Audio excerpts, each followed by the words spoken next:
Few countries on Earth boast a history as ancient as Iran. It's home to one of humankind's very first civilizations. Despite facing countless foreign invasions from the Mongols, Greeks, and Arabs, Iran has fiercely protected its language, its poetry, and its unyielding identity. Get ready for the 5,000-year history of Iran. Long before the name Iran even existed, the Iranian plateau was already nurturing some of the planet's most ancient human communities. By around 3000 BC, a formidable civilization known as Elam had taken root in southwestern Iran, with its heart beating in the city of Susa. Unlike many empires that followed, Elam wasn't established by a single conqueror or ruler arriving from distant lands. Instead, it blossomed gradually from the indigenous populations already thriving in the area, who, over the centuries, organized themselves into sophisticated city-states and kingdoms. The Elamites developed their own unique writing systems, erected grand temples and monumental structures, and became active players in trade and conflict with their Mesopotamian neighbors like the Sumerians and Babylonians. For close to 2,000 years, Elam stood as one of the dominant powers of the ancient world. But by the 6th century BC, after enduring repeated Assyrian assaults, culminating in the sack of Susa around 646 BC, Elamite power finally crumbled. Its collapse paved the way for the ascent of the Achaemenid Empire. The true transformation of Iran began in the first millennium BC, as Indo-Iranian tribes migrated from the Central Asian steppes onto the Iranian plateau. Over time, these nomadic groups settled across the plateau, gradually forming new societies. Among them were two crucial peoples who would profoundly shape the region's destiny: the Medes and the Persians. The Medes were the first to forge a significant Iranian kingdom in the 7th century BC, known as the Median Kingdom, uniting various tribes under a unified central authority. However, it was their southern counterparts, the Persians, who would go on to create one of history's most magnificent empires. In 550 BC, a pivotal figure named Cyrus the Great dramatically altered the course of the region's history. Cyrus hailed from the Persian kingdom of Anshan, a territory situated in what is today Iran's Fars province in the southwest. He triumphed over the Median king Astyages, bringing the Iranian tribes together under his command. But Cyrus's ambitions didn't stop there. Within just a few decades, his formidable armies conquered the kingdom of Lydia in Anatolia, seized Babylon, and pushed Persian influence eastward towards Central Asia. What made Cyrus truly extraordinary wasn't just the sheer speed of his conquests, but also his approach to governance. Unlike many rulers before him, he permitted local religions, traditions, and customs to endure. When he captured Babylon in 539 BC, he allowed exiled populations, including the Jews, to return to their homelands and rebuild their sacred sites. These groundbreaking policies were etched into the famous Cyrus cylinder. This ancient clay cylinder details Cyrus's conquest of Babylon and his policy of rebuilding temples and repatriating displaced peoples. Due to these principles of tolerance and restoration, some modern historians consider the Cyrus cylinder one of history's earliest declarations of human rights. Under the leadership of Cyrus the Great and his successors, particularly Darius I, the Achaemenid Empire grew to become the largest empire the world had ever witnessed. At its zenith under Darius I, its territory spanned approximately 5.5 million square kilometers. The Persians established a highly sophisticated administrative framework. They constructed extensive long-distance roads, including the renowned Royal Road, implemented standardized taxation systems, and divided their immense territories into administrative regions known as satrapies. Their imperial capital, Persepolis, became a striking symbol of imperial might, a place where envoys from Egypt, Greece, and India gathered to offer their tributes. For nearly 2 centuries, this vast empire stood as the epicenter of the known world. Then its decline began. In 330 BC, the young Macedonian warrior Alexander the Great launched an invasion of Persia. In a mere 8 years, the mighty Achaemenid Empire was brought to its knees. Persepolis was razed by fire, and Alexander declared himself the new sovereign of Persia. Following Alexander's demise in 323 BC, his colossal empire fractured among his generals amidst a series of brutal conflicts, known as the Wars of the Diadochi. Authority over Persia ultimately passed to the Seleucid Empire, founded by Seleucus I Nicator. For nearly 100 years, the Seleucids governed a significant portion of Iran. Greek cities were established, Greek language and culture permeated the region, and it became integrated into a vast Hellenistic world that stretched from the Mediterranean to Central Asia. Nevertheless, this foreign dominion remained precarious. The Seleucid monarchs struggled to maintain control over their distant eastern territories, and indigenous Iranian traditions and identities persisted just beneath the surface. By the mid-3rd century BC, a new Iranian power started to emerge in the northeast, which would eventually lay the foundation for the Parthian Empire. The Parthians were originally nomadic Iranian people, known as the Parnai, originating from Central Asia. They established themselves in the region of Parthia in northeastern Iran and gradually extended their influence. Their rise commenced around 247 BC when Arsaces I forged an independent kingdom by capitalizing on the Seleucid Empire's weakening hold over its eastern provinces. They referred to themselves as the Arsacid dynasty, and over the subsequent century, they expanded to dominate the entire Iranian plateau and Mesopotamia. The Parthian Empire became the formidable eastern adversary of Rome for centuries. They effectively blocked Roman expansion and held sway over crucial trade routes, including sections of what would later be recognized as the Silk Road. Parthian governance was characterized by decentralization, relying on noble families and granting regional autonomy. It preserved Iranian traditions while also absorbing influences from both Eastern and Western cultures. Then, in 224 AD, another profound shift occurred. A Persian nobleman named Ardashir overthrew the last Parthian ruler, Artabanus IV, and established the Sasanian Empire. Under the Sasanians, Iran once more transformed into a highly centralized and potent state. Zoroastrianism was officially recognized as the state religion, and Persian art, architecture, and intellectual pursuits flourished. The Sasanians engaged in prolonged and arduous conflicts against the Roman and, later, Byzantine empires. The Sasanian-Roman Wars raged for over 400 years. The final and most devastating conflict took place from 602 to 628 AD, which severely depleted the economic resources and manpower of both empires. It was precisely at this juncture that a new power emerged from Arabia. Beginning in the 630s, Muslim Arab armies advanced into Sasanian territories. In the decisive engagements at Qadisiyah and Nahavand, the Persian military suffered defeat.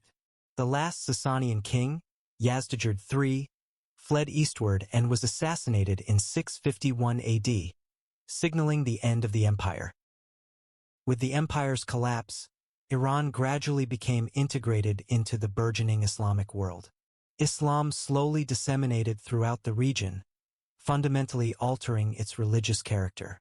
Yet, even under Arab dominion, Persian culture endured. The Persian language was revitalized in a new form, written using the Arabic script, and Iranian scholars, poets, and scientists played a pivotal role in what historians refer to as the Islamic Golden Age. Over the subsequent centuries, various dynasties governed Iran, with the Seljuks being among the most significant. The Seljuks were a Turkic dynasty originating from the Central Asian steppes who had embraced Islam. They ascended to power in the 11th century by serving as military commanders for the Abbasid Caliphate, whose political authority had gradually diminished over time. Eventually, the Seljuk leaders assumed actual control themselves, establishing the Seljuk Empire. Under Seljuk rule, much of the Iranian world experienced a renewed period of political stability after centuries of fragmentation. Although the ruling class was of Turkic origin, they readily adopted many aspects of Persian culture and governance. Persian became the primary language for administration, literature, and scholarship throughout their expansive empire. However, this era of stability was not destined to last indefinitely. In the early 13th century, the Mongols emerged from the east. Beginning in the 1220s, Mongol forces swept across Central Asia and into Iran with devastating swiftness, razing entire cities and causing immense loss of life. Yet, even this catastrophic upheaval failed to permanently sever Iran's cultural continuity. By the mid-13th century, Hulagu Khan established a new ruling entity in the region known as the Ilkhanate. Over time, the Mongol rulers gradually assimilated the traditions of the lands they governed. Many converted to Islam, adopted Persian administrative practices, and actively supported Persian scholars and artists. The first Ilkhanid ruler to embrace Islam was Takuta, but the truly transformative moment arrived in 1295 when Ghazan Khan converted and officially declared Islam the state religion of the Ilkhanate. From that point forward, the Mongol rulers of Iran increasingly adopted Islam and Persian culture. However, the Ilkhanate itself did not endure forever. Following the death of Abu Sa'id Khan in 1335, the Ilkhanate began its disintegration, with no strong successor, rival Mongol commanders, and local dynasties vying for control of the region. Consequently, Iran once again fragmented into numerous smaller states, ruled by rival powers like the Jalarids, the Muzaffarids, and other regional kingdoms. For many decades, no single force could bring the Iranian plateau back together. This time of political division lasted until the late 1300s, when a new leader emerged from Central Asia. Timur first gained power as a skilled military leader during the instability after the Mongol Chagatai Khanate broke apart.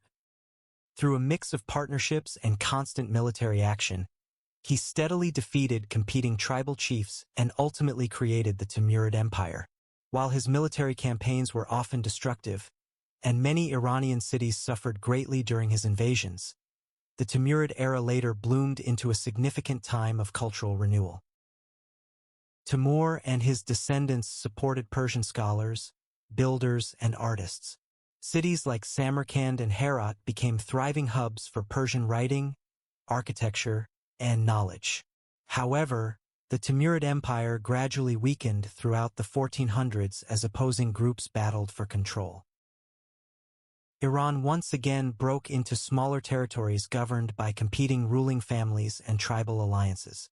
Widespread political uncertainty created conditions perfect for a new power to emerge.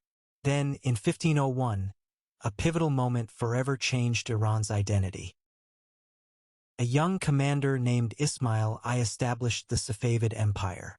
After founding the Safavid Empire, Ismail I officially proclaimed Twelver Shia Islam as the state's religion. This decision clearly set Iran apart from its predominantly Sunni neighbors, especially the formidable Ottoman Empire. Even as the Iranian people embraced this new religious direction, they fiercely protected their ancient cultural traditions. This dual identity, culturally Persian and religiously Shia, would become a defining characteristic of Iran. Under the Safavids, particularly during Shah Abbas I's rule, Iran entered a phase of cultural and economic recovery. The capital, Isfahan, was transformed into one of the most stunning cities of the early modern era, known for its magnificent mosques and impressive public plazas. Commerce prospered, arts and architecture reached new heights, and the Safavid state firmly laid the groundwork for modern Iranian identity. However, by the early 1700s, Safavid strength began to fade due to internal corruption, economic hardship, and external pressures. This decline ultimately led to invasions and political turmoil. For a brief period, the brilliant military leader Nader Shah brought back Iranian strength in the mid-1700s, even launching a famous invasion of India and seizing Delhi's riches. But his empire crumbled not long after his passing. In the late 1700s, the Qajar dynasty gained power and established a new monarchy in Iran. By this point, though, powerful European nations were expanding their reach across Asia. The Russian Empire started advancing south, taking over areas in the Caucasus, while the United Kingdom aimed to control southern Iran to safeguard its colonial interests in India. Although Iran was never officially colonized, it increasingly found itself caught between these competing global powers. Favors granted, political pressure, and economic exploitation weakened the government.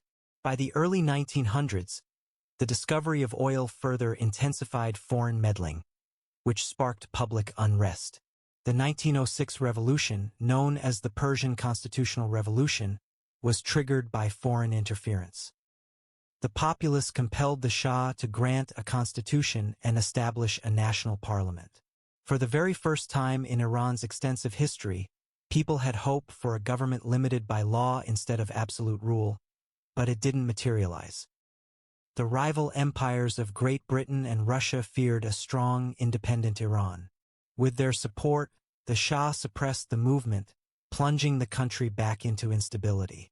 This instability persisted until 1925 when a former military officer, Reza Shah, seized control and founded the Pahlavi dynasty. Reza Shah was determined to modernize Iran. He constructed railways, strengthened the military, and established modern schools and universities. In 1935, he officially renamed the country Iran, meaning Land of the Aryans. This period continued through World War II. During World War II, Reza Shah attempted to balance the foreign powers, but showed favor towards Nazi Germany, hoping it might serve as a counterbalance to British and Soviet influence. That decision proved to be a mistake.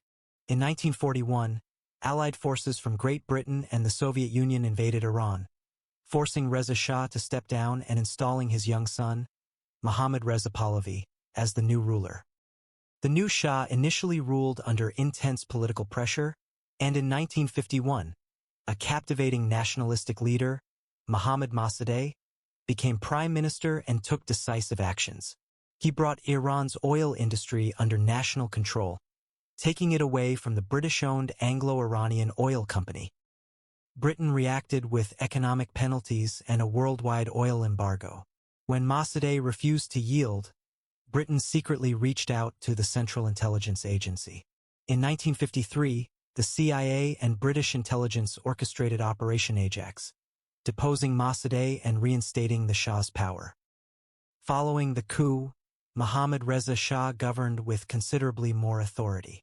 Strongly supported by the United States during the Cold War, he transformed Iran into one of Washington's primary partners in the Middle East. American military aid poured into the nation, and Iran acquired immense quantities of Western weaponry. The Shah established a feared secret police force, SAVAK, to suppress dissent. Simultaneously, he initiated the White Revolution, a comprehensive program for land redistribution, industrial growth, and societal transformation. While these initiatives modernized parts of the economy, they also disrupted traditional ways of life, benefited the wealthy, and widened the disparity between the rich and the poor. This generated discontent among the populace. The discontent was further amplified in 1971 when the Shah spent vast sums hosting an extravagant celebration at the ruins of Persepolis, commemorating what he termed 2,500 years of Persian monarchy. This provided an opening for his critics, among whom the most resolute was Ayatollah Ruhollah Khomeini. Ayatollah Khomeini was one of the most outspoken critics of the Shah and his policies. Due to his opposition, he was sent into exile in 1964, first to Iraq and later to France. From his exile, he continued to influence events within Iran, as his sermons were recorded and secretly brought back on cassette tapes.